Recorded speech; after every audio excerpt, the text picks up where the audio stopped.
And we know so many of you are trying to figure out the best way to talk to your kids. So we are joined right now in studio by Rachael Hackler, a child and adolescent professional counselor with TRUESELF Counseling. Thank you for being here. I know so many parents are having a difficult time figuring out what to say. One of the #1 questions I'm seeing on social media is, how do I make my kids feel safe today? That's a hard one, because right now in the world that we live in, there's a lot of tragedy. There is a lot of fear. There's a lot of bad things happening around us.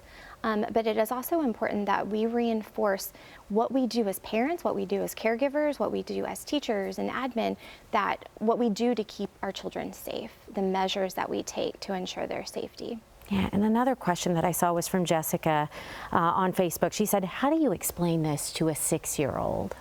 I actually have 6-year-old twins at home, so I understand that question very much so.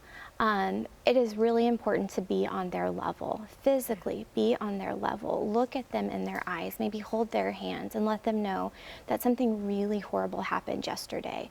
A very sick person made a horrible decision, a bad choice, and it hurt a lot of people. Most likely at that age, they're not going to follow up with a lot of questions just yet, but be prepared for them to come home from school and have a couple of questions. Just being mindful of not giving too much information, just be simple and direct with them. Yeah, how specific do you get when you're talking to a child that's that young? It depends on what questions they're asking. Take their lead. Be very mindful of the words that you're using. Be more curious, ask the questions, allow for them to feel what they're feeling and validate that. If there is some fear about them going to school, validate that for them. Don't dismiss it. And we talk about the kids and we know that they have fears, but parents also have fears. How can we support them? How can you help yourself in the morning as you're trying to help your kids? Oh, absolutely. I think most of us are living in this state of anxiety. I think as we become parents, it's kind of a given that we worry a lot, more so than we have ever before, about our children and their safety.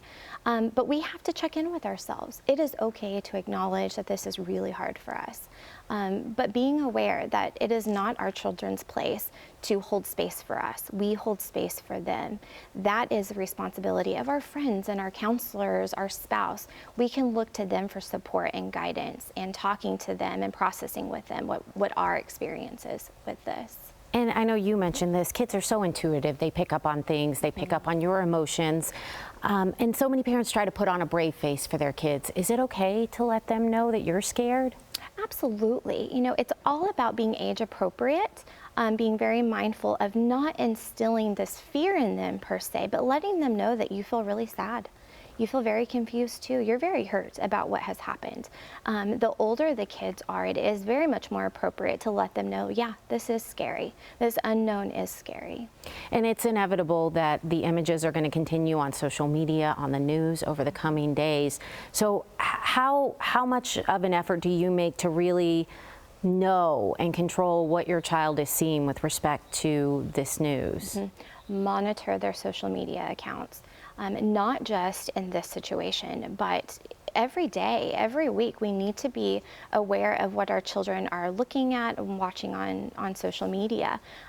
Be mindful of what is on the television as children start to come home from school. Yeah, good information. Rachael, thank you so much. I know this is information a lot of parents need to hear.